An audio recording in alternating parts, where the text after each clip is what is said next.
starting any kind of entrepreneurship journey is extremely challenging. I just felt like I wanted to do it kind of my way. Mindset that needs to be taken to even just sign a lease and get started. Yeah. Meet Adam Bracken, founder of the Fitness Lab Ottawa, the boutique training studio behind some of the city's strongest transformations. From everyday professionals to high-performing athletes, Adam's built a community obsessed with smart training, accountability, and long-term results. Like I could enjoy myself and kind of go to bed at night not stressed.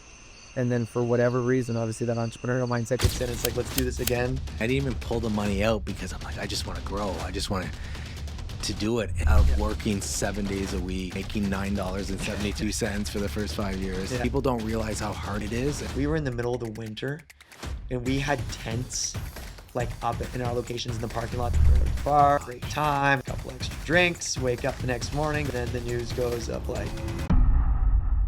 At 24 years old, I was let go of my corporate job. By 34, I was financially free with an 8-figure net worth. This podcast is all about taking adversities and turning them into financial success stories.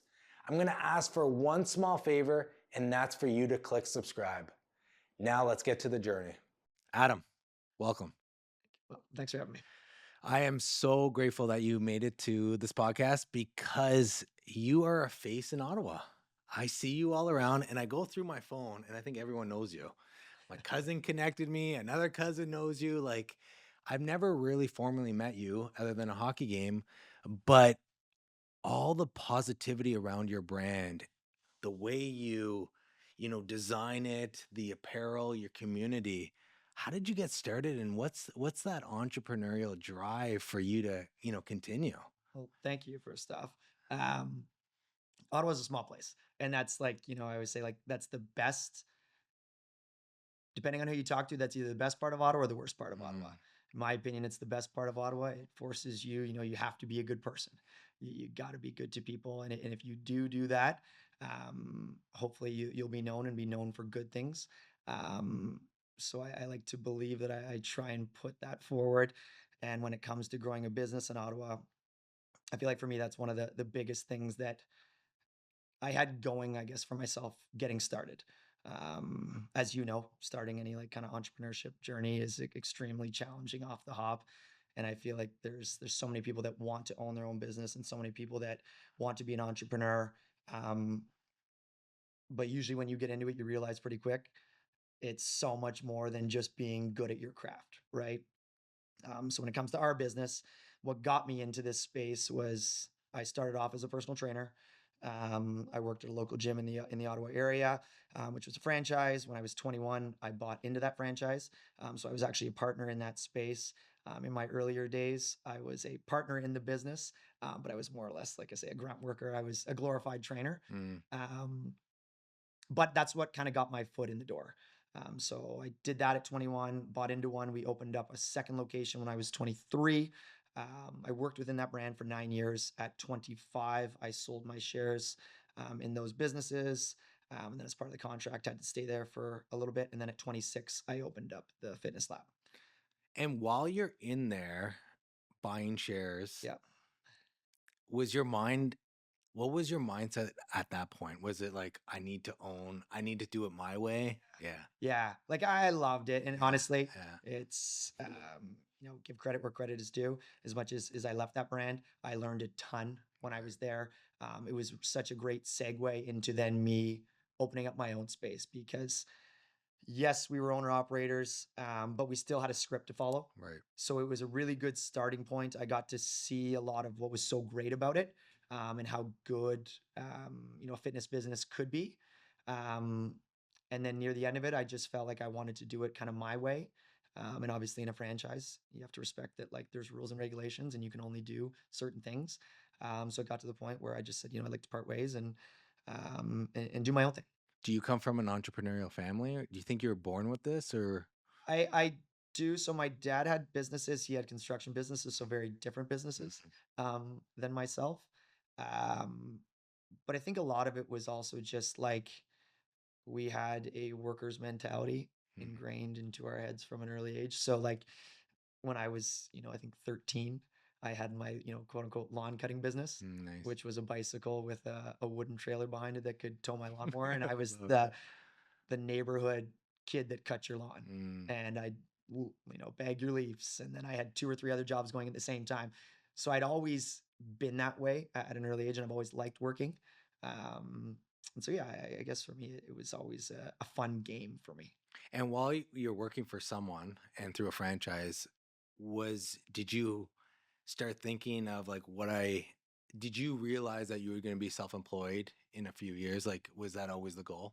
Near the end of it, yeah. At the start, when I was working for this business in the beginning, I loved it. And I was like, the ultimate goal is to like one day own one of these.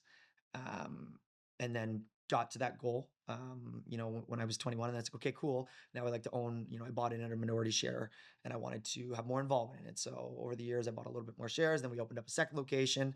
And that was really cool. And I think that's where the entrepreneurship mindset started to switch over of like, it's great, it's cool, it's awesome, but like I still want more, and I still want it to be more mine. As much as you're an owner, like I said, you still have to follow certain rules, and I wanted to kind of create my own rules, and that's what really was like the separating point. And once you created your rules, Yeah, the first location was where? Manotick. And part of that was I'm from Manotick. I'm born and raised in Manotick. So there's a couple reasons why. One, the biggest one was when I sold, I had a non-compete, and so my other locations were in the West End, so I physically couldn't go out there. So I followed the rules, and so was it like a 10-mile non-compete? Like, was it was a 5-kilometer radius, 5 kilometers, and we had 2 locations that I had ownership in, and somehow a third radius got stuck in that contract. But that was whatever. That was besides. I just wanted to exit at that point. And so the next best spot in Ottawa for me, where I felt like I'd have the best chance of success, was in Manotick, being that I used to work at one of the businesses that was already in Manotick. So I had a little bit of following from the fitness world there, but I was born and raised there. And if you're familiar with Manotick, it's a very small community, tight-knit community. Yeah, for sure. And so I felt like I at least had a head start there. So you sign a lease? Yes. Yeah. 5-year lease, 10-year lease? What's going through your mind? I think we did a 5-year lease. And it's funny because right when we did that, we were looking for spaces, and we were kind of all over the place. Originally, it was going to be me and one of my really good buddies. Him and I were partners in the previous business together. We both exited at the same time and had plans to do this, the Fitness Lab, together. Kind of right near the end of it, he had decided he wanted to do something else, which at the time was a big bummer, because we had kind of set everything up based off of I could bring an X amount of dollars in personal training revenue. He could bring an X amount of dollars in personal training revenue. At least that could like give us, a head start and cover our bills. And then kind of block by block, we could start building up the brand and building a bigger client base. And so he decided that he wanted to go his own way, which to date, like, he's still one of my best buddies. So big picture, it was great for the both of us. But at the start, it was like, okay, well, this whole plan was based off him and I, and now I don't have revenue from another guy or girl coming in. And so I had to seek outside investors. And luckily my cousin, who was a client of mine at the time, and he was a professional hockey player, he had some extra kick around cash, and kind of knocked on his door at 10 p.m. and said, hey, I need X amount of dollars. So at this point, did you already sign the lease, and like things were? It was like within that week we were supposed to sign that lease. And he had decided elsewhere. And so I had done my business plan. I had basically told everybody I know that I'm opening up a gym. Oh, wow. So now I don't want to look like I'm that guy that's like, oh, I'm going to open up the gym. And then actually, never mind. I looked into it. I don't want to do it anymore. And so, but I had put so much time and effort in, and my heart was set on doing it. It's what I always wanted to do, and said kind of like, you know what, I'll figure it out. And so fast forward a couple of days later, find out we get the money, got the money, signed the lease. And it was actually at the time, my uncle then owned the building, and it was a building that was vacant for a long time. And it was like kind of the ongoing joke of this building where we currently are in Manotick for a long, long time, turned over like every year. It was like every business that went in there died. And people used to joke and be like, man, why'd you go in there? Like, that place is cursed. And so we spent a bunch of money, fixed it all up to the way that we needed it. And then we just started. So you must be his favorite nephew now. Well, unfortunately, passed a couple of years later. His kids, who are my cousins now, take it over. Okay. And they're my landlords there, and they're great. And so we love it. And going back to that entrepreneurial mindset of the Yeah. last week, signing a lease, knowing what is in front of you, Yeah. but then also being so present of like having that confidence to reach out to other people, Yep. because asking for money is Yeah. Yeah. very difficult. Yep. Yep. Starting out, who are you? Like, Yeah. there's probably a lot of even just that all those obstacles that came in your way before you even signed the lease. And I don't think a lot of people realize Mhm. the mindset that needs to be taken to even just sign a lease and get started. Yeah. Was that one of the hardest times, or like, Yeah. Yeah. And especially the first one, but like it still is. yeah, It's one of those things that I find that it's like you want to open up a new location, you talk about it, the excitement's there, and then all of a sudden you go to sign the lease and you sign it and you're like, oh God, why what did I did do I that? just do that? Why, like we were comfy, Right. things were good. Yeah. Like this is the space that I always wanted to be in, where like I had a business, we were doing well, I could breathe again, I could, have a personal life, I could enjoy myself and kind of go to bed at night not stressed. And then for whatever reason, obviously that entrepreneurial mindset kicks in. It's like, let's do this again. Let's try something else. Right. And so I think still to this day, when we sign leases and actually follow through with it, there's right after it's signed, that excitement kind of drops and it goes into nerves. Oh shit! And Now, oh, yeah. Oh, now we're forced to make this. Yeah, Work. right. But yeah, it's always a scare. But I think that's part of the high that Yeah. keeps you wanting to do more. So you opened your first location. Yep. How many years were you at that location before you opened the second location? So we opened up in 2016. So May 7th, 2016, we opened up our second location, which was Leitrim, in January 2019. Okay, so 2 years Yeah. of developing the process, Yeah. seeing how things are going. You're obviously Yeah. iterating Yeah. to Yeah. see what works, what doesn't work. Is Yeah. that like those 2 years? Take me through those 2 years. So those 2 years are a lot of just like running around like a chicken with your head cut off, just like trying to be everybody. And, I'm also a big believer of like, you have to go through that. Yeah. I know there's a lot of people that are like, you can't do that. You're going to burn out. And I get it. Like you can't do that for an extended period of time because you're going to burn out. But I'm a very big believer of you have to go through those processes. You have to wear every hat at the start because you just don't have the money to pay anybody else. Yeah. And if you bring all those people in off the start, you're never going to get going. Yeah. You can't bankroll it. Yeah. And so it was a lot of that. And it was kind of just like head down, train as many people as you can train, teach as many classes as you can teach, and just like do that. And one of my partners was able to like kind of take care of the financing side of things, which was just more or less like, we're such a small business at that point. Wasn't anything crazy. Right. They had a background in that and they could just kind of like check the boxes. And then when it came to 2 locations, that's when it was like, it just so happened that our second location that we went into was Leitrim. Okay. And it's kind of a weird location in the sense of it's like in the middle of a field. Yes. I remember when we first opened it, people were like, kind of strange, but it's in a hockey facility. It's a cool spot. One of my other cousins was the landlord there. Okay. And just through like conversation with him, they had opened up the space and their gym wasn't doing well there.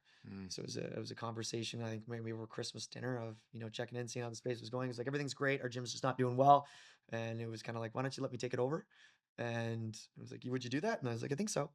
And then a couple months later, we had taken it over and flipped it and turned it into our own space. I like love the story because like you're taking something that is not working, you're putting your spin to it. Yeah. And now you've been there for how long? Been there for 7 years. 7 years. 7 years, 8 years almost. Yeah. But it's fun. And that's the fun part. To me, like flips. Yeah. Flips are cool.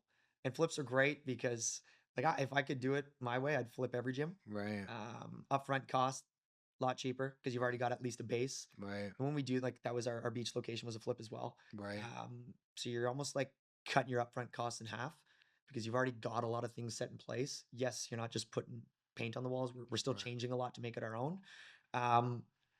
But there's also a real part of it that I love because it's kind of like if you take an existing business that didn't do well there, and it's kind of like, oh, it just didn't do well because it was this location, and then you can make it do well.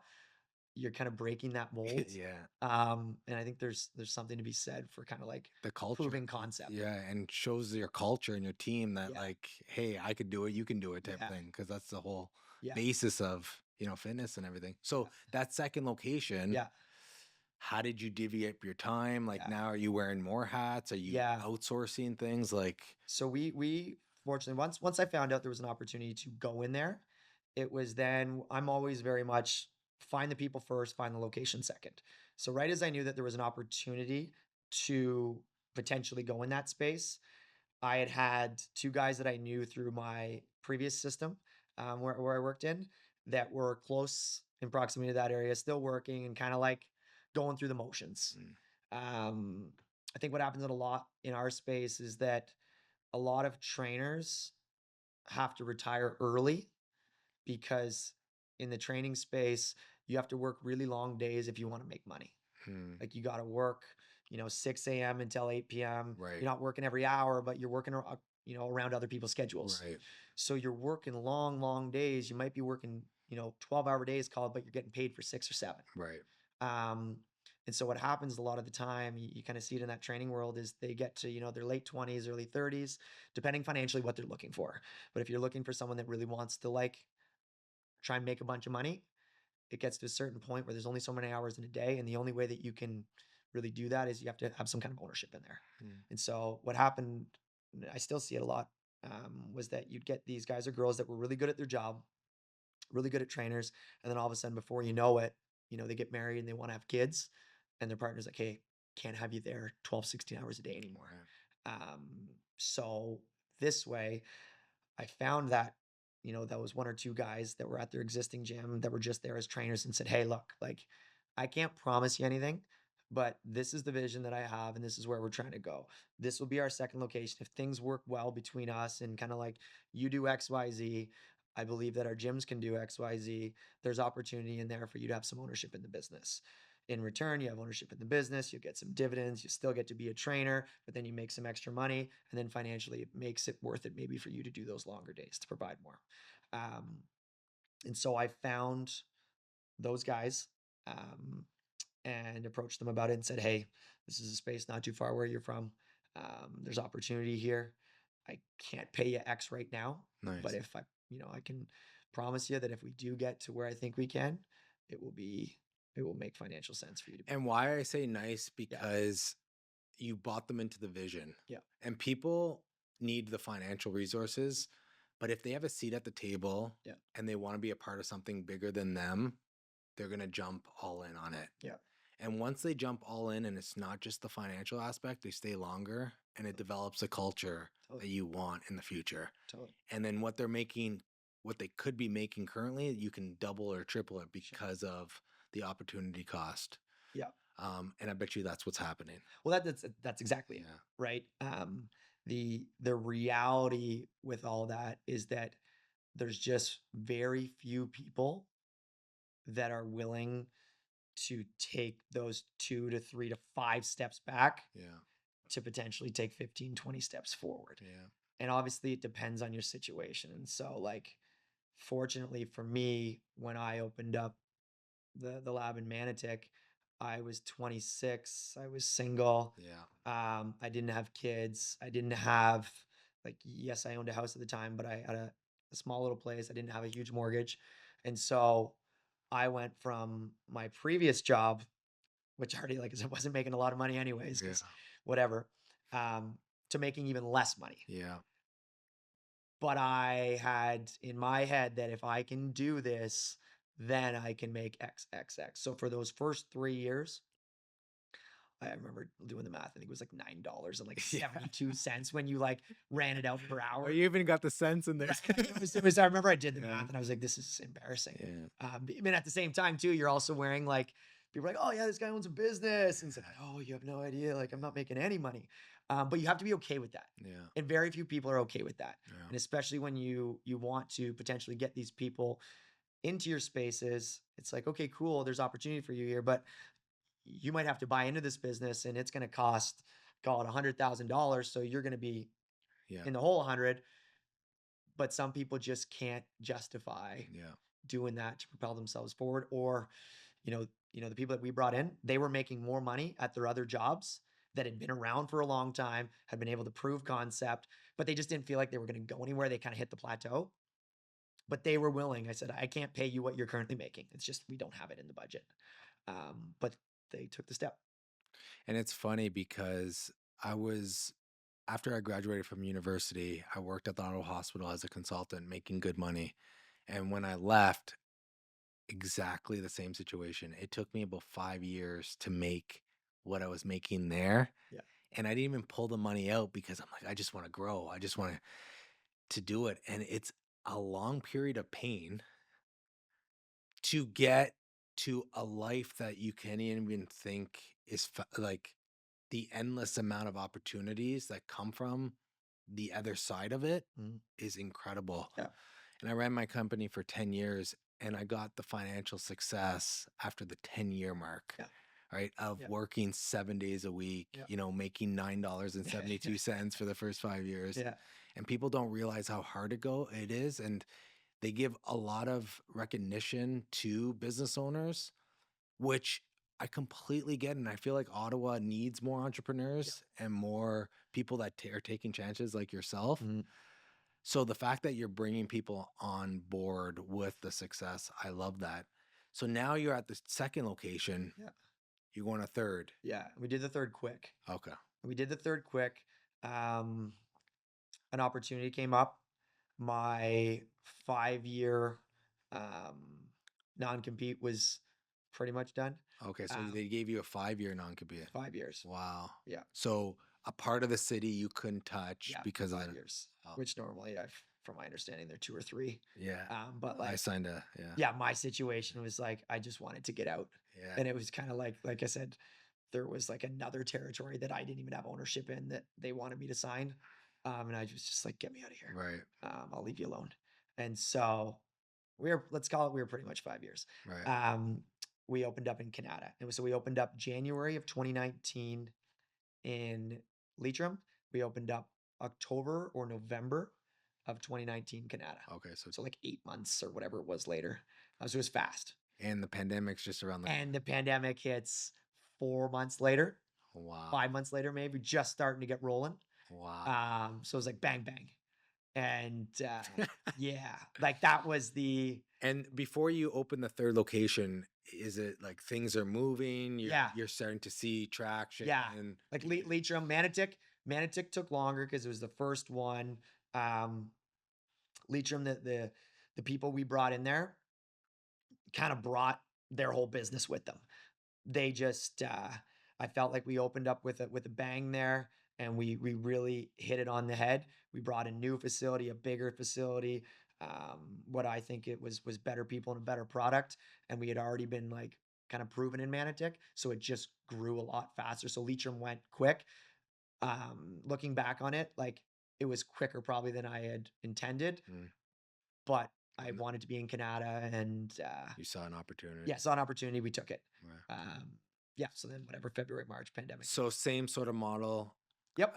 Personal trainers come on. Yep. Ownership. And we had I say guy because it was the guy, but guy or girl. We had the right person in place to be able to take on Canada. Okay. And so that was the other thing. It was like, we've got a lot of talent here. We can really like use this talent, and it's not going to, like, by taking this talent over here, it's not going to take away from here, because I felt like we had good people in place that one person leaving wasn't going to destroy. So you're building the foundation, you're expanding the foundation. Yeah. You're in Canada now. Yeah. 4 months later, the pandemic hits. Yeah. What the fuck is going through your mind? Nightmare. We because gyms got hit. Oh, hammered. And I remember, actually, it was like the worst hangover I ever had.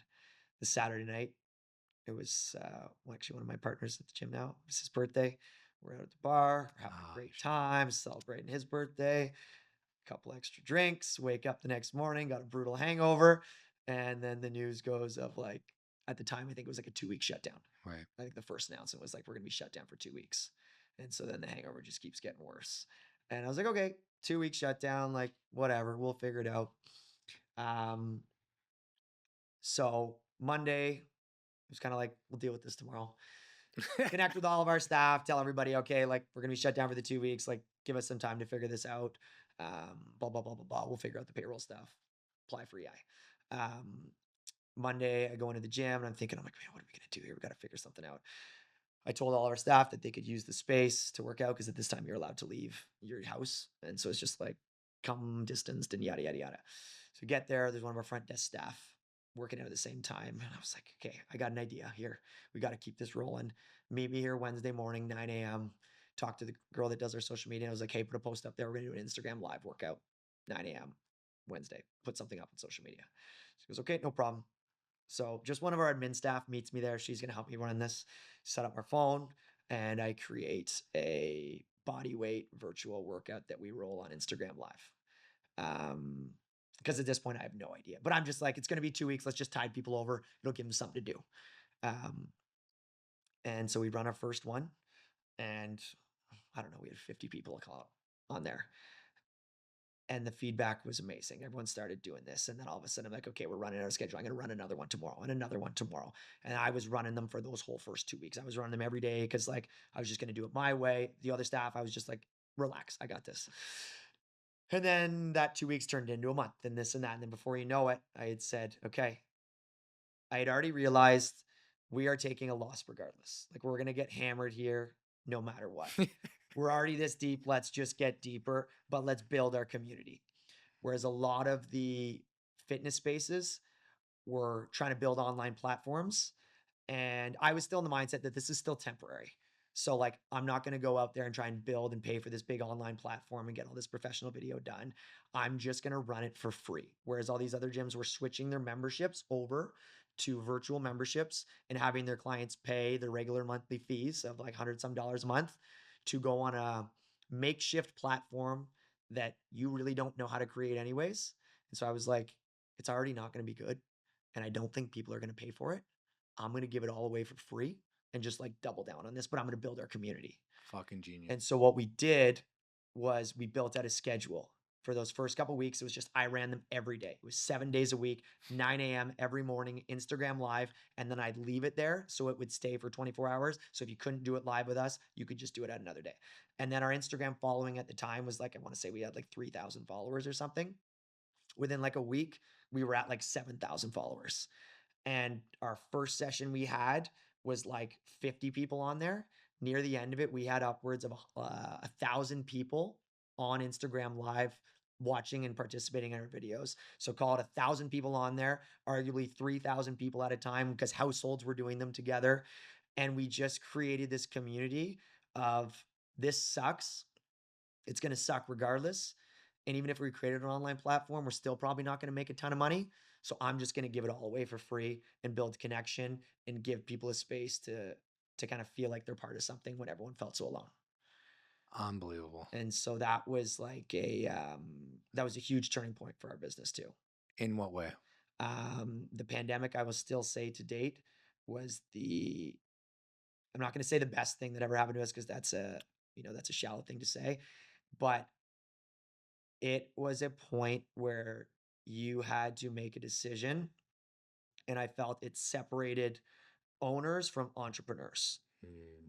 Owners were there. When I say owner, I think financially, if we're not making any money, a lot of them just either closed up shop. They closed up shop and said, we're just closed.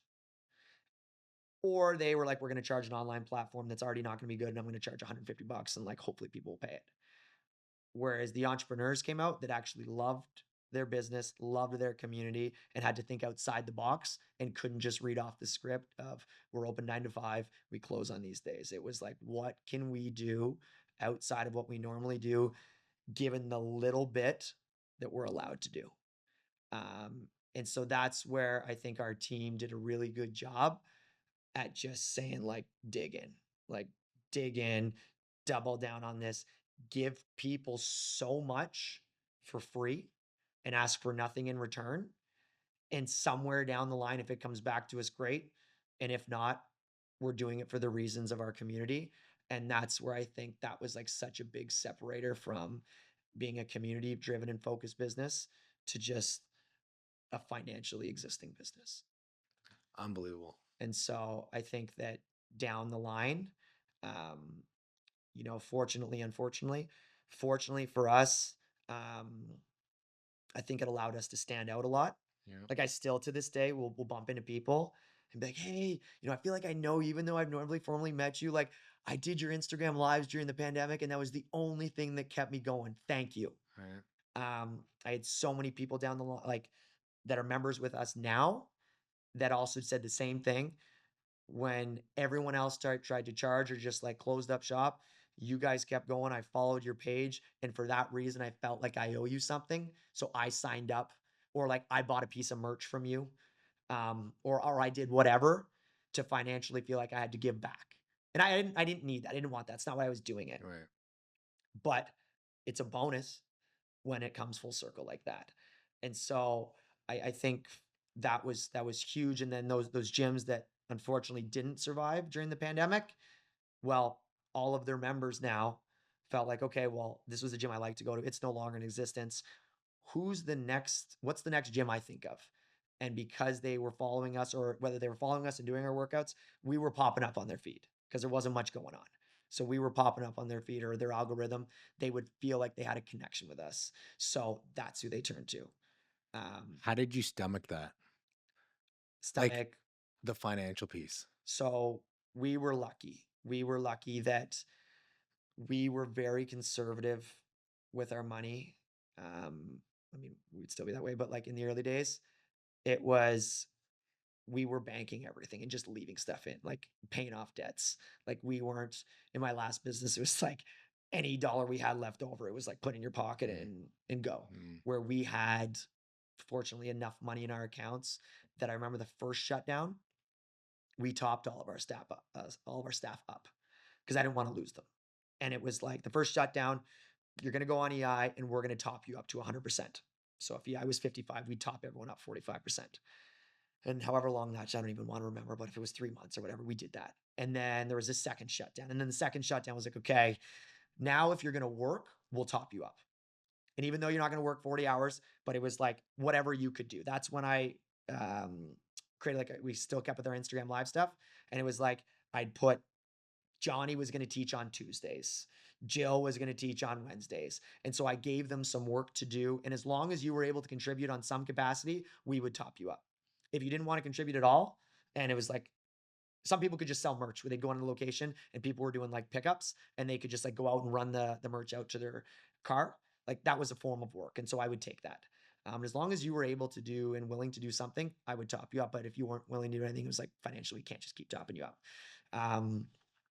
So we were lucky in that sense. And because the way the subsidies went, because our numbers were good at that point, you got topped up based on like what your revenue was. I think it was like for 3 years beforehand. I can't remember the equation, but The year before. Yeah. like I think you had to at least be in business for a year to be able to qualify. Yeah. So our Leitrim location could qualify, our Manotick location could qualify, our Canada one couldn't. Yeah. I was just thinking that Yeah. because I mean, I ran an accounting company, which we did the subsidies for everyone. Yeah. And the first thing when you said you opened the pandemic beforehand, I'm like, fuck. Yeah. He probably didn't get the subsidies. Yeah. So we got it for 2 out of 3. Right. And like I said, fortunately, because the other 2 did well. So now, just to give context to people, Yeah. you open up a location, there's upfront costs. Yeah. There's monthly rent, and you probably signed a 5-year lease there. 5 to 10s, yeah. 5 to 10. So there's cash flow coming out of there. Yeah. The pandemic happens, and your revenue gets disseminated. Yeah. And now you're also topping up Yep. your staff. Yep. And you're always thinking of the community, the bigger picture. Yeah. And going into your reserves now. Yeah. Not knowing even where the government is going for the subsidies and what you're actually going to get as a business owner, because I remember that. Yeah. So there's a lot of noise. Yeah. How do you stay focused? How do you stay, level-headed? How do you make those decisions in those critical points? Because I'm going back to the owner versus the entrepreneur. Yeah. You're being an entrepreneur. Yeah, How do you stay focused on that? That to me, I remember just kept saying, I'd have these conversations with my dad, and to me, what just kept running through the back of my head is that nobody else right now, or very few people right now, are going to keep trucking. Like people are shutting down. People are just stopping. It was like after the first shutdown, still some people were like, oh, we're still doing like deliveries and we're still going to do this. And it's kind of like, if we can just weather this, we are going to come out so much bigger than everybody else. It's kind of like when everything comes down on you, and that's when the 90%, curl up in a ball and close up shop. If you can just stand up even taller and be even louder, and if you can afford to keep doing that, like do it. And then, that's where the instinct of just like pray to God you come out on the other side. And if you don't, then it's like, you can't say, we didn't try hard enough. It was like, we are doing, like I said, we were slinging merch out back doors.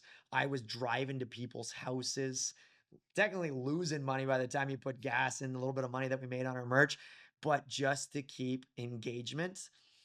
And people saw that.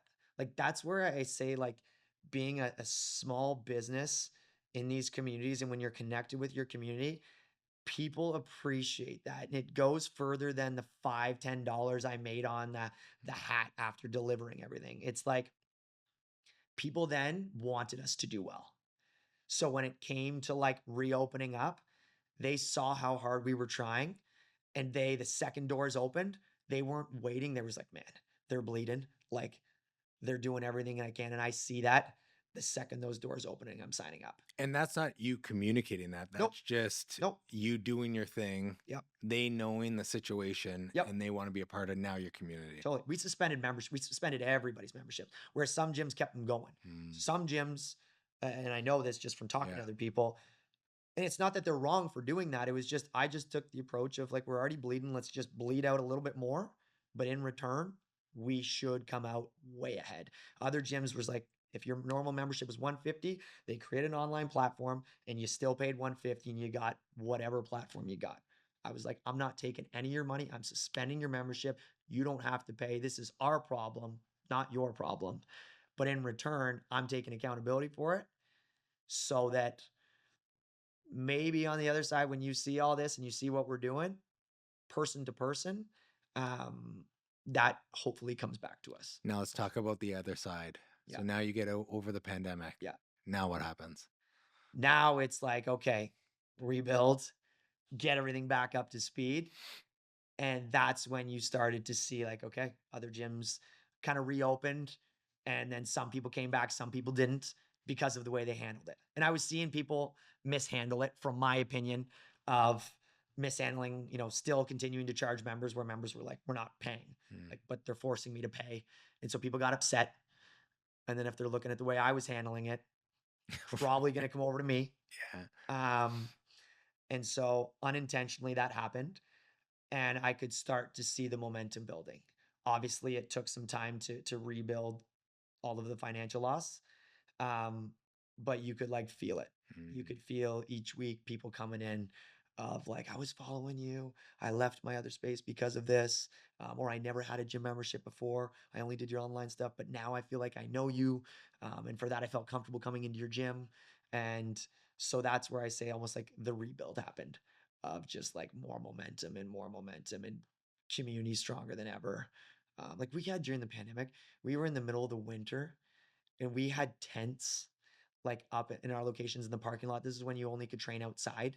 And it was like November. We would go out before these sessions started, and we were chipping ice off of our parking lot so we could set up a bike so it didn't slide down the parking lot. And our members were showing up with shovels and ice picks to keep us going. And if you couldn't get, like, I would wake up in the morning and be like, please, nobody show up. Like, I don't want to teach this class. And they would. And then it would be like, you know what? You guys showed up, and they'd showed up with ice picks. And it was miserable. People were bringing, like, dropping off those little hot paws for our fingers. Oh my God. So what I'm getting at here is just like, that's like community at its peak. Yeah. And so that to me was, like I said, the icing on the cake, and just allowed us to really like open fast. So now have a following, you have a community, Bigger you have following. 3 locations. Yep. Is the Canada location getting traction? It is, but one of the bigger problems we had at our Canada spot, and it's getting better, but for a little while, it was like we started off, we were hot in Canada. It was like we were new. We're in the high tech area, like Canada North area. Yeah. And so a lot of people on their lunch hour, all the techies come in, and then all of them are working from home. Right. They're now not back in office. At first we go in there, this is a genius move. We're right in the hub of everybody. Yeah, they're all Now nobody's in there, and we're not in a neighborhood. So Yeah. it's not like there's just people around us. right. Whereas our Manitic spot, we're right in the center of it. It's like great, right? And so then it became, man, like no one is in this area. So it took a longer time for that spot. And we'd only been open for 4 or 5 months. We only had so much momentum. So it took longer to get going. Whereas I think the other two, Manitic and Leitrim, we'd already been open for a little bit. Those people kind of just came back. But I guess now the techies are coming back. They're all coming back more and more. And so now it's like, but it took a while. Right. Like we're what, 4 years out from the pandemic? It's not that they're just coming back now, but more and more and more. And so that area is starting to get busy again. But yeah, it's hard. You're It was playing hard. you're playing the long game. Yeah. You're not Yes. playing the sprint. You're playing the marathon. Yeah. Yeah. And you have to. Yeah. And that's I think the hard part. I think the quote is like a lot of people aren't willing to hold on or hang on long enough to actually win. Yeah. They quit before they were actually ready to win and start like taking that financial reward. It's like part of the pandemic thing was just like keep hanging on, keep hanging on, keep hanging on. And if we can just keep hanging on, we're going to be okay. Whereas people are just dropping off. I've had a couple fighters on this podcast with the fighter mentality of Yep. like getting hit, but keep on coming yeah, up, yeah, right? yeah. And that's like business. It's Totally. like just keep on getting hit. Yep. And then you will get up and you'll fight back. Yeah. So the fourth location happens when now? Fourth location happened a year ago, just over a year ago. We opened it end of last October. So we just finished a year there. So now things are back to normal. Yeah. Your staff Yeah. is now with you. Like, did Yeah. you lose any staff through it? We lost a little bit. We didn't lose as much as others, like a lot of other space, like in the gym space, the restaurant space, like you got massacred, right? Decimated. So they lost a ton, but I think, like I said, because we were trying to find ways to top people up, trying to find ways to at least give them work. They were doing the online stuff. They were, like I said, selling merch, doing whatever they could. We were able to maintain a good amount of them. And then also for a little bit, it was hard to like get people back to work. Like even our employees, I felt like so many people were so comfortable being at home doing very little that it then became, okay, back to work, back to your, 40, 50 hour a week grind. And people just got comfortable not doing that. So people left the space, I'm assuming, like Yeah. the fitness space, and Yeah. got that remote job. There was a lot of people that did that. And especially for the people in our space, like generally speaking in the fitness space, the turnover rate's pretty high. Right. Like I would say we have a low turnover rate based on the fitness space, but it's still high. Right. Right. And so people that it might have been on their mind that maybe they thought about doing 1 or 2 more years in the space, when the pandemic came, it just became like, all right, this is my sign. Let's just do it now. So we did have a few of those, which is fair. That's just the nature of the beast. It just came faster than we had anticipated. But getting everyone back up to speed, and like with our staff, a lot of them would take ownership, and they're just like, honestly, like 30 hours is just feeling like a lot right now because I've been so used to not doing anything. So it's going to take me some time to get up. Like I would say a year and a half ago. So whatever, 2.5 years later, probably would have then it was like, okay, I feel like we're back to normal. It was easier to hire staff. You were getting good resumes again. Everyone was kind of like firing again on like all cylinders. I would say, yeah, a year and a half ago. So now you have 4 locations. Yep. Your business model is memberships. Yep. Any online memberships? Or? We have an online platform that we did like after the Instagram live stuff. We kind of like created an online platform. Through the content you're doing. Through the content that we were doing. It's just kind of like we stored it there. Yeah. We have very few people that are on it, but we keep it because like it brings us enough money a month to like make it worth its while. But it's slowly fizzled out. We haven't had anyone actually in our space that really wants to like run with it. A lot of our trainers are trainers because they like being in front of people and talking to people and communicating that. And we didn't really have a lot of people when it wasn't necessary to do online, Right. wanting to still Everyone maintain that went space. back to the Yeah. on-site. Yeah. So membership on a monthly basis. Yeah, membership on a monthly basis. We have classes. So classes would be our membership. We have personal training. We have team training, like corporate groups, but predominantly like we are class focused being one, and personal training is our. And the class focus, what separates you from, like, how do you differentiate yourself from? Yeah. So our spaces would be, we'd call it, like, big small boutique, like a lot of small boutique fitness are like 3,000 square foot spaces. We would be anywhere between 5,500 to 7,000 square feet. But when it comes to like a class and overall setting for our facilities, we're like a strength focused gym. So when we first opened, we were very much like circuit training. That's what we were at the time when we opened 10 years ago. Like circuit training was like, that's just what was hot and that's what people were doing. And so we started off with being a circuit training dominant facility with sprinkled on strength training.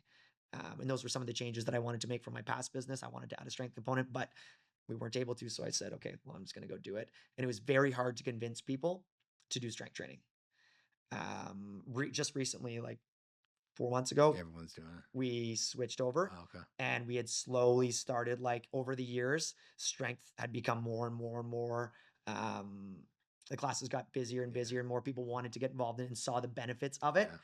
And now it's become more popular. Right. It's something that, like, as a trainer, I always knew, Right. but it was very hard to convince your demographic. Right. And at the end of the day, no matter what you think or not, if people aren't showing up to your classes and they got to pay the bills, then you can't run a business. Right. So over time, people have kind of like gotten their heads around this. And now our facilities would be strength dominant with still conditioning components to it. Whereas I think not all, but a good amount of the fitness space is still in the conditioning focused. It's not that that's wrong. Our approach is just like, we see a ton of value, and based on our demographic and taking, longevity is the big word right now, running around in the fitness space from a longevity standpoint. To me, that's the best route for. And are you creating the plans? I used to myself. Same kind of thing, like in those early days, Yeah. you kind of did everything. We now have a team of 4 that they control all the programming. But one of the big things with us is we try to make our facilities run as close to personal or tailored training as you can. And what that means for a lot of people is, like, a lot of fitness spaces will just, every day it's a new workout. It's kind of like pull an exercise out of the hat, throw it on the board, and that's the workout for today. My opinion on the facilities that actually come up with a plan, and there is a lot out there, is we come up with a plan, and it's on Monday is X workout, but it's the same workout every Monday for 3 weeks. Tuesday is a different workout, but it's the same for 3 weeks. So we're actually putting you in a program. And so the whole point of this program is, back, 10 years ago, circuit training was like, the whole point is like muscle confusion. You never want your body to get used to an exercise or get comfortable doing an exercise. And if you do that, you burn more fat. Whereas it was like, you do a different exercise every single day. You never do the same exercise twice. You never get good at anything. And so by doing these programs in 3-week cycles, that, you did a squat this Monday, a barbell back squat this Monday, and you got up to 100 pounds. Well, okay, it felt comfortable. Maybe that first week, it was just getting comfortable with the movement. By the second week, I'm going to add a little bit more weight. By that third week, I feel like I got better at it. The following Monday might not be the same variation of a squat, but we're still squatting. And so it's actually allowing you to build. And that's, I think, one of the biggest separators between us and some other spaces, or some, like, call it the big franchises across the world, is that they're kind of just brainless workouts thrown at the wall to make people sweat. And you're not actually really building anything. You're just sweating a lot. And yeah. And those programs run across the 4 locations. Yeah. So every facility runs the same each day. Some of them have different hours. Like some people have a 9 a.m. class. The other one has a 9:15. But Monday is the same workout. If you go to Canada, Leitrim Beach, or Manotick, it's going to be the same workout there. Nice. Yeah. So that's the classes. Yeah. Yep. The community side. Yeah. You have charities. Yep. Talk about that charity. So we don't have our own charity. We actually piggyback off a lot of charities. Okay. And so some of the big ones that we work with is DIFD, for mental health, like youth mental health. We'll do a lot of stuff with like CHIO,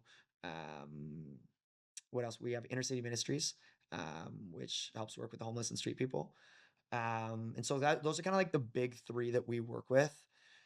And there's personal ties to all of them. And so one of the big things that we've tried to do in our space is instead of just writing checks to these people, is creating events that not only raise money, but also raise awareness and get people in our communities um, confident and comfortable with these charities and where their money's going, so that outside of that event that they might come participate in, they're probably more likely to then donate after the fact, because now they feel like they know a little bit about the charity. We're bringing in speakers before each event, but we're taking fitness and what we know and what we love and allowing people to do that while raising money and awareness for a good cause, instead of just each year, stroking a $2,000 check to these places. We're getting more people involved, more people attached to it, and more people aware of it.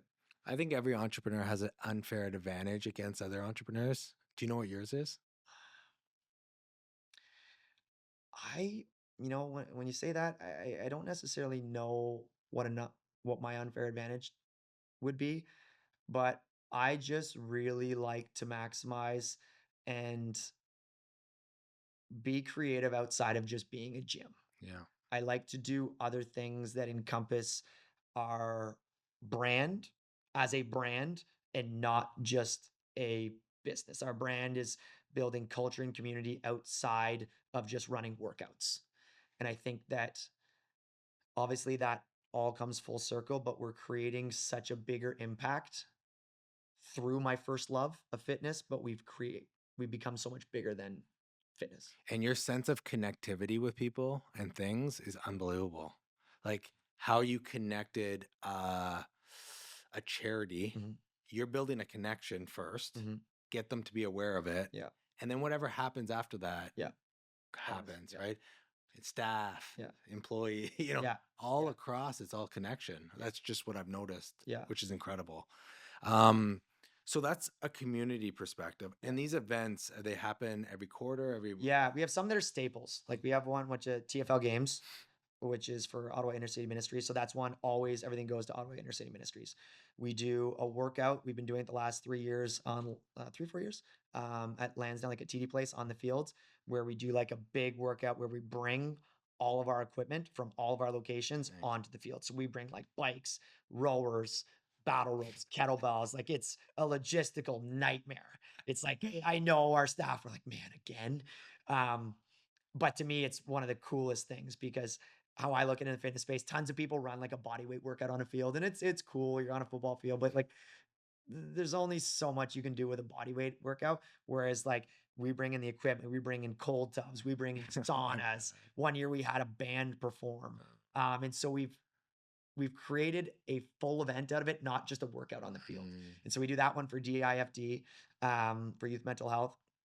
And then we do, I think for CHIO, which is like Griff's gang. So my little cousin, he passed away from childhood cancer a year and a half ago. And so we raised money for him and for obviously all kids and whatnot, but we do it in his name. And so we do a big, we'll run like a big workout. We'll pick a different facility every year. And we basically go like bumper to bumper. Like a normal class fits like 54 people, and that's tight.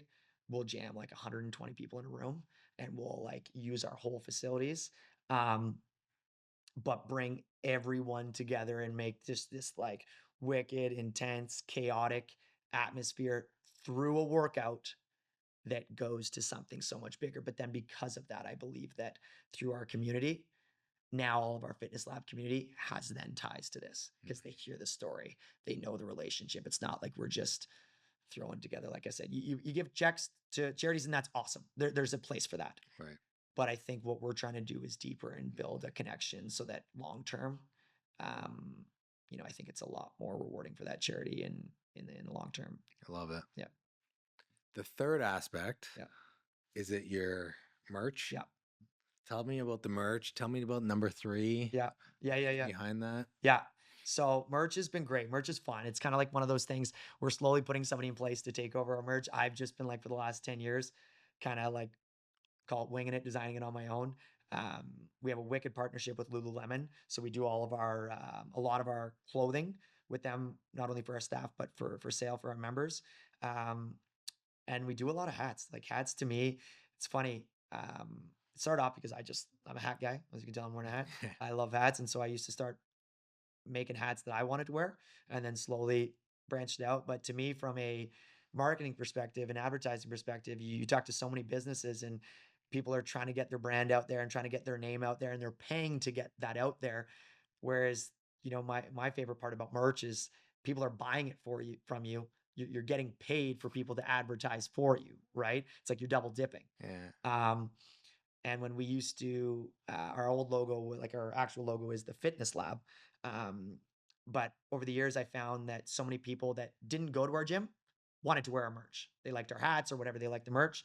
And so I removed the fitness from it and just took the end component of our logo, just lab, because people I felt weird. I don't go to your gym, but like I'm wearing your hat. So I kind of felt like I shouldn't do it. So 2 or 3 years in, I just changed the logo to Lab, and like it's like Lab merch is our merch line. The Fitness Lab is their clothing. Mm. So it became more of a its own brand and a lifestyle brand, Mm. whereas the Fitness Lab is our gym, but Lab is our our lifestyle, our community. And so kind of just like took that, ran with it, enjoyed it. And from a a marketing standpoint, when it comes to hats, I'm just a big believer of like your your head is the highest thing on your body, Mm. and you give someone a hat and people see it. Mm. And so I over the years I've had so many people be like, man, I see your hats everywhere. Everybody's got a hat on. And so I love selling hats. And It's funny. This morning, my wife, I told her that I was meeting with you today, and she's yeah. like, I hope you get some gear. I hope you get some. I got some for Yeah. myself, so I appreciate it. Yeah. But that was the first thing that kind of went Yeah. in her mind. And it's a starting point. Yeah. It's a starting point Yeah. for people. At the start, people were like, well, you want them to know Yeah. it's the Fitness Lab in the gym. And I said, in my opinion, that's where the three comes into play, is that you see lab, if you don't know what it is, and if you like the merch, you might go like, oh, what's lab? And then it becomes, oh, it's like the Fitness Lab. It's this gym that I go to. Then that conversation naturally happens. I don't need it to say in massive letters, the Yeah. Fitness Lab, come to my gym. Right. The quality of the merch that we do that I think is good quality stuff. People see it, they like it. They then ask the questions about it. Then the conversation starts. And then you naturally start hopefully preaching about our brand. Now, is it a community builder or is it a monetizing? Both now. At the start, it was very much so just like free advertising. Right. Now it's become a revenue stream that's great for us. And we're now slowly starting. So people are now going on your website Yeah. and buying merch. And we don't even do like that's our big thing for 2026 is like, we're going to put somebody in place for that. We're now at a point where like, that's a job now for somebody. For a while, it was like, as you know, at the start, it's, you can't afford, or if I pay somebody to do it, there's no money made on the merch, then we're just taking L's. If I can just do a good enough job of what I thought and be able to cover our cost, bonus, it's advertising. Now, over the last couple of years, we started to make good money on it and we can see it as a viable business. So we're actually going to put a real person, a pro in place to take care of that. And it just becomes another revenue stream for us, and obviously advertising, marketing at the same time. So that's your business model. Yeah. Is there anything else in your business model that maybe I missed? No, not really, in the sense of like kind of where we currently are right now is fun. It's a great game. It's an enjoyable game. And our hope is to continue to expand, hopefully outside of Ottawa. Yeah, and that was my next question. Yeah. Let's talk about next steps. Yeah. Next steps for us are, where's your mindset at for? It's one of those things that I've always wanted to squeeze, for lack of a better term, squeeze as much out of our business as you possibly can. Go as far as you can until you can't. And meaning that like, I think we do a good job in Ottawa. And it's been wicked building it to 4 spots, maybe 1 or 2 more in Ottawa. And then the next step is to see if we can do this in other cities. And that's kind of like the next project. Like we were talking about earlier, it's like you feel like you finally get to a space of comfort and you're like, okay, I got what I wanted. I'm at a happy place. I'm comfy. And then being too comfy, you kind of want to get uncomfortable again. And so I think that's restarting and going back to the drawing board and saying, okay, I know how to open gyms in Ottawa, but how the heck do we open one in somewhere else? Yeah, I mean, when we were talking, it resonated with me completely because I started my business. In my mind, I wanted an exit after 10 years, which was on the same month 10 years after, is when I got the exit. And I've been off for a couple years now, Yeah. and it's just like, it's not me. Yeah. Like, and now I'm building an app and going all in on something bigger than I've ever done before So great.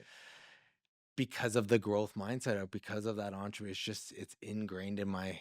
Sometimes I'm like, can I just work for someone? And then Yep. like I think about it for 2 seconds, and then the third second I'm like, no, I gotta build something. Yeah. Builders build. So potentially in Toronto, Ontario. Yeah, and that's kind of what we're in the early stages, but we're mapping that out, and we're trying to find a way to execute that plan.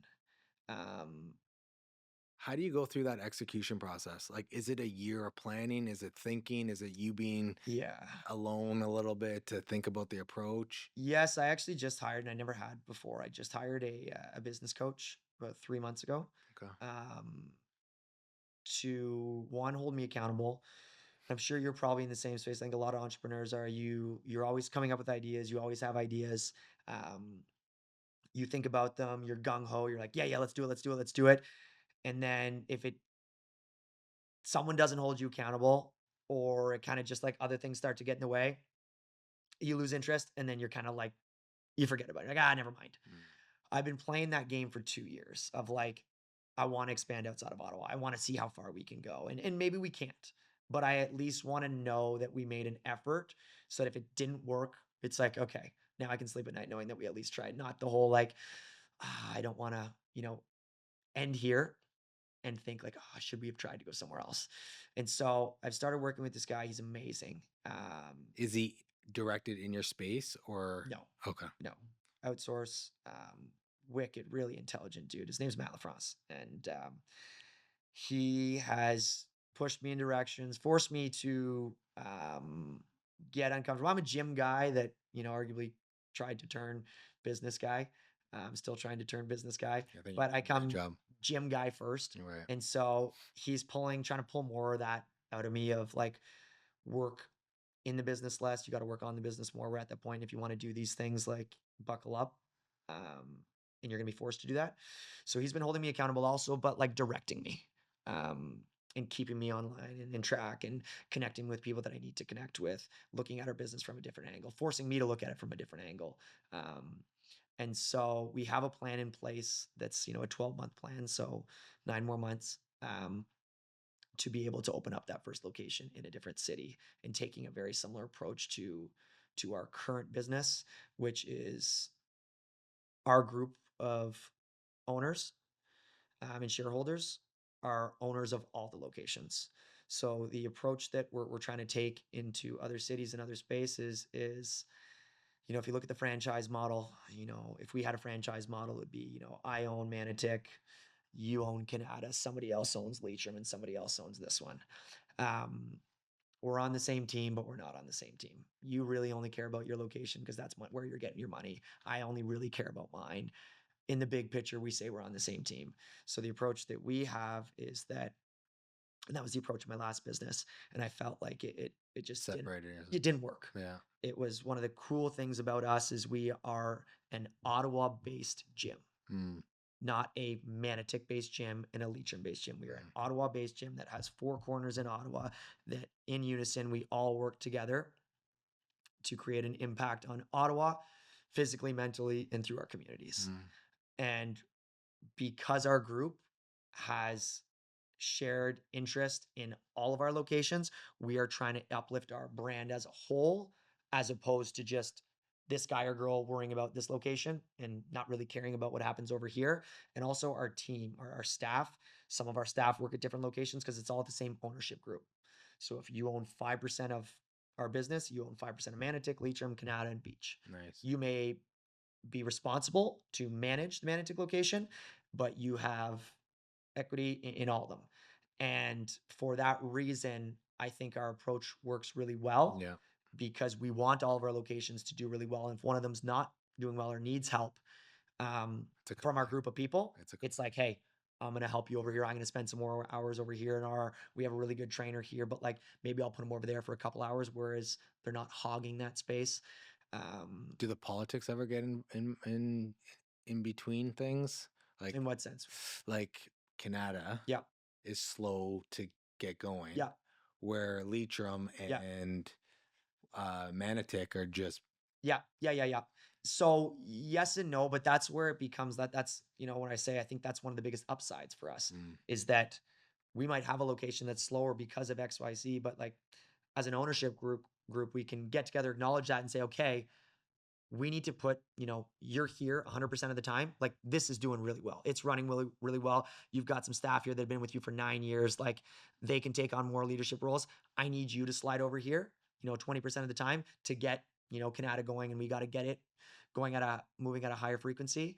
And you're willing to do that because if that one gets better, you get better. yeah. Whereas when you don't have that approach, I think it makes it a lot harder. And so for the gym space, when we're trying to go into, new territories, we want to take our model that we're currently doing and try and sell that model to different areas and creating a person that becomes, if I'm, call it the Ottawa guy that started Ottawa and then brought on people to be owner operators at each spot that have different skill sets and are able to manage their own locations, finding, Adam in Montreal and saying, okay, we found Adam in Montreal. Now based on Montreal, there's room for 1, 2, 3, 4, 5 locations in Montreal. Adam, you're going to find, owner operator 1, and you're going to open up the first one together. And then from there, you're going to find owner operator 2, open up the second one together. You're still going to oversee all these locations, but all of your group is going to have invested interest in all of them. I get it. So then collectively, like I said, you are taking over the Montreal space and trying to become Montreal's gym as opposed to just making individual efforts in pockets. And so you have a vision. Yep. You have a coach. Yep. Now you communicate that vision to your team. Yep. And get buy-in. Yep. And then I guess you reveal everything. Yep.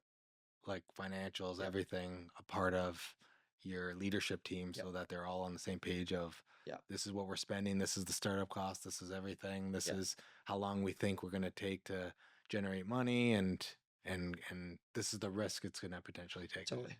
It's Do you have a back to meeting? square one. Do you have a meeting like once a week with them, or So I'll do with my business coach. I meet monthly, a couple hours a month. Our ownership team and our group there, I'm bi-weekly meetings. Okay. But like we're communicating daily. Yeah. That's the best part about our business is we see them all the time.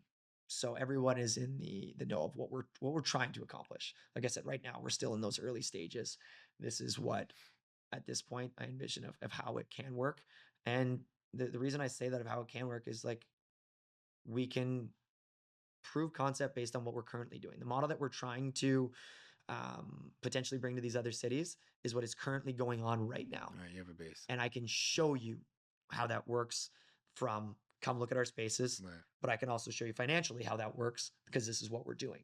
It's not me having one gym and saying, hey, I think we should try and open up territories and try and do it this way because I think it can work. I can show you that it works for us. Now, the harder thing is trying to get that to work for somebody else.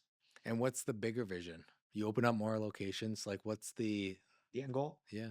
100 locations. Okay. 100 million in revenue. Love it. Yeah. Across Canada or North America? North America. Love it. Yeah. And so that's where it becomes.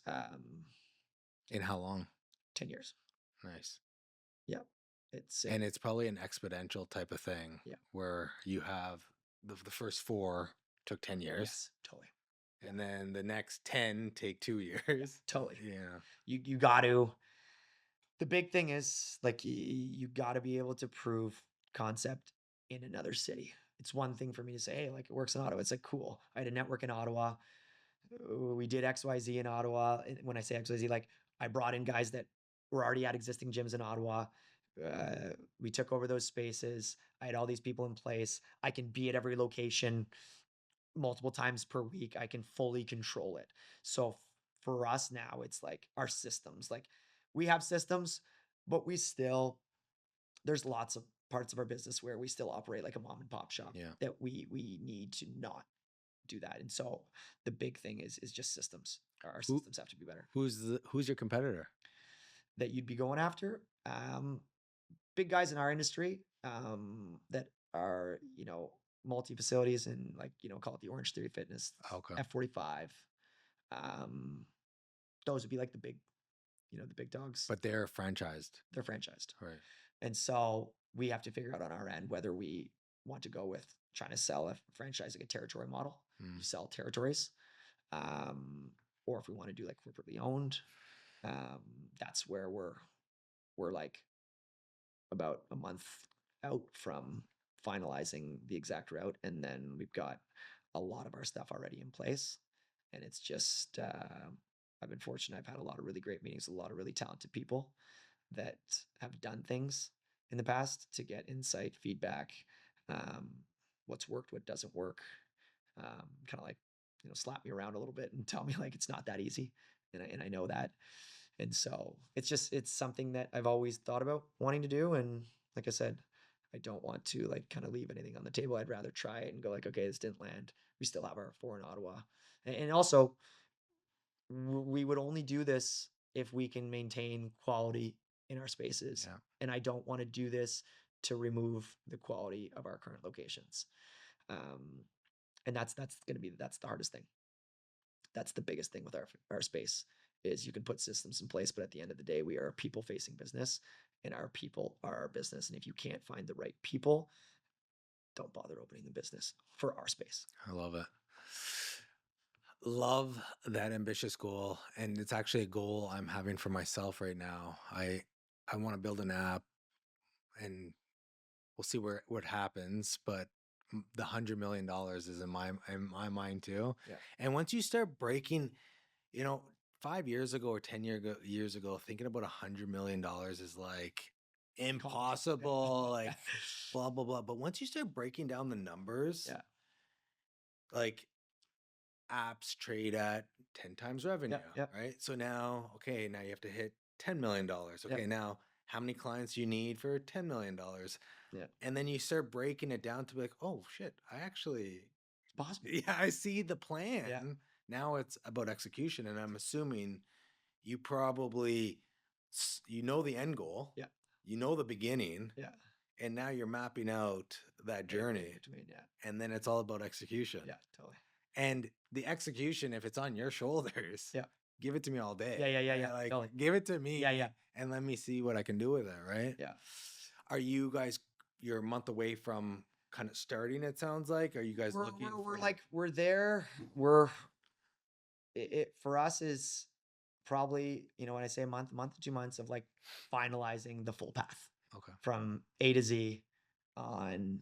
We've got a lot that we've put together over this time. I've been working real hard at that with Matt and our team. And then it's just crossing all the T's and dotting all the I's and going like, okay, game on. This is our final product. Let's pitch it. Let's find investors and let's, like the biggest thing, open up our first location and we got a proof concept. And that was the next question. So the ask would be, you're looking for investors, you're looking to raise money, you're looking for that expansion. Is that your top of mind type of thing? Yeah. Bring in key people. Like I said, I can sit here and say, I know how to run gyms in Ottawa. The scale that we're trying to do it at, I don't know that yet. And bringing in key people that would have experience with doing that, especially in those early days that can, maybe escalate us, advance us 5-10 years, rather than just making those errors already. It's funny. It's as much as I'd like to say, hey, I'd like to learn it, like at that space and that capacity, like you got to go fast. You got to go fast, and speed is everything. Is everything. And so it's it'll be a fun game. It'll be a real fun challenge. And I'm confident that we can do what our goals are. Like you said, it's execution is everything. And you know what? Worst case scenario, it doesn't happen. All this stuff and the work that I've been putting in will immediately and directly enhance the experience that our current clients have at our facilities. And so these are all things that I'd been wanting to do at our current spaces, and knowing that like as we continue to grow and things shift and the industry shifts, we need to stay up to date. They were just always kind of on the back burner because we could get by just kind of like being good guys and like our members liking us because we could show face and kind of like winging things. So, worst case, it's these are all implemented in our own facilities. And it goes They back make to us that better. that comment of gym first, business second. Yeah. You're kind of putting now business Yep. and then gym, Yep. or like Yeah, yeah. adding the business Yep. major layer to the expansion, Totally. and you working on the business, which at the end of the day will help, Yeah, take those current businesses to the next level. for sure. You're married, Yep. kids, Yeah. One right now and another on the way. Got congratulations. a daughter. She's 2.5. And then we got a little boy coming in May, which is May great. what? May 10th. Okay, Yeah, yeah. we're expecting a third, May 15th. Oh, no way. Yeah. Okay, right on. so- Boy or girl? We don't know. We're Okay. keeping it a Crazy. surprise. Yeah, I have 2 boys right now, 5 and 2.5. So, Good. super fun. How do you, big ideas? Yeah. You must have a supportive wife. Yeah. Yeah. She understands the vision. Yeah. She's great. Like, I am very, very fortunate. Like I said, like any entrepreneur, like I work a lot And you're working evenings. Like your time is. yeah, I've been better since I've had a kid. In the early stages, like it was like 5 a.m. Right. nonstop. I'd be in the facility till 9, and then I'd go home, eat dinner, and then work till midnight on my laptop and rinse, repeat. And so I was very fortunate that she put up with that for a while. It was kind of like I gave my business my best and gave her the rest for a little while. Yeah. And luckily she would stomach that and put up with it long enough. And now I feel like I'm at a good place where I've taken the time that I need to spend time with not only her, but obviously with my daughter. And so I'm enjoying that. I'm loving it. It's one of those things of having a kid Balances you. was what I needed Yeah.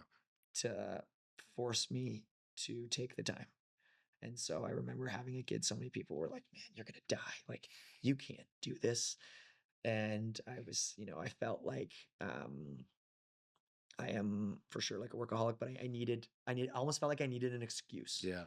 to feel like I could say to people I can't work as much because I have a kid, where obviously I could have always said that.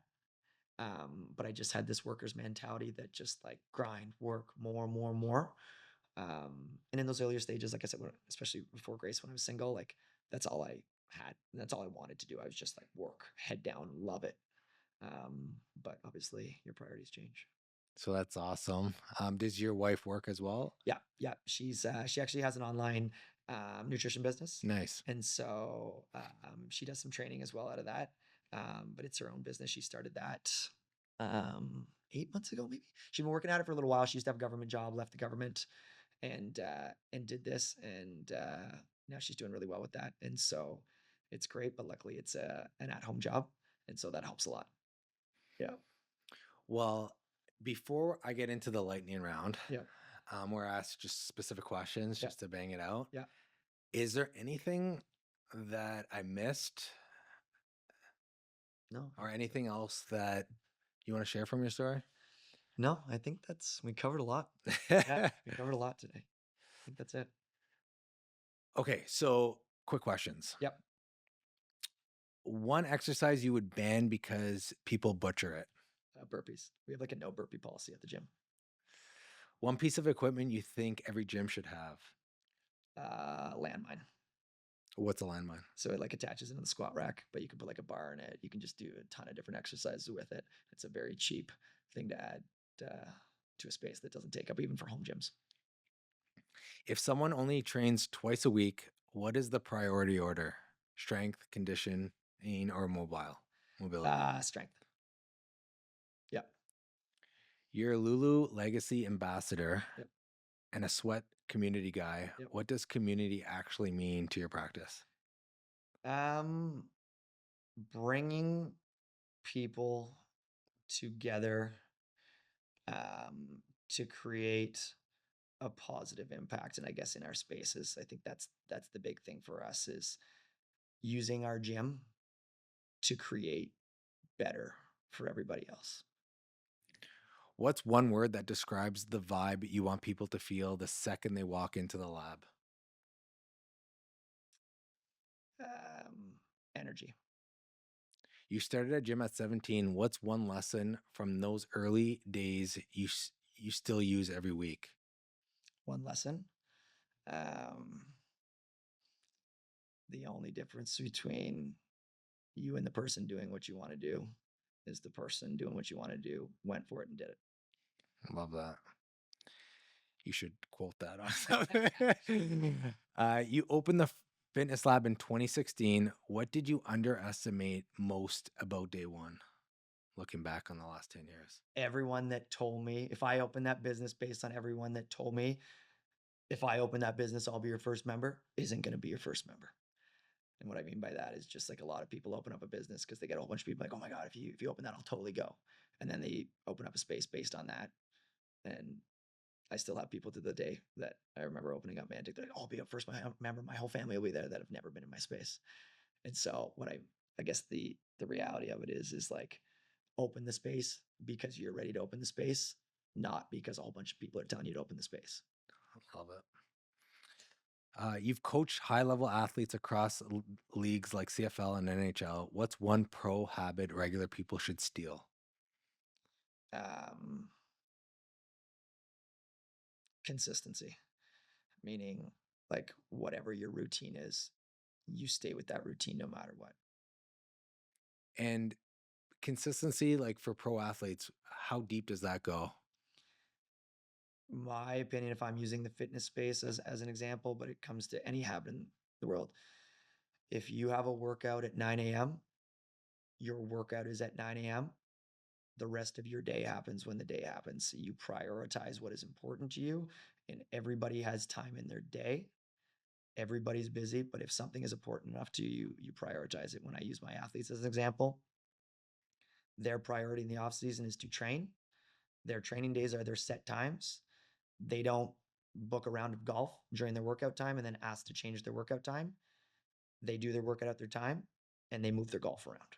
And so I think so many people in their day to day, if something's important enough to you, you will find the time to do it. And when it comes to the gym, there's so many people that are like, oh, I would love to go to your gym. I just don't have the time to do it. I'm like, you do. You just aren't willing to wake up at 5 a.m. and do the 6 a.m. class. Or you just aren't willing to come here at 7 p.m. once your kids go down to do the workout. Or you aren't willing to put, a gym in your basement and have to work out and, not ideal hours, but you're just not prioritizing it. So if you actually really want to do something and be consistent, prioritize it.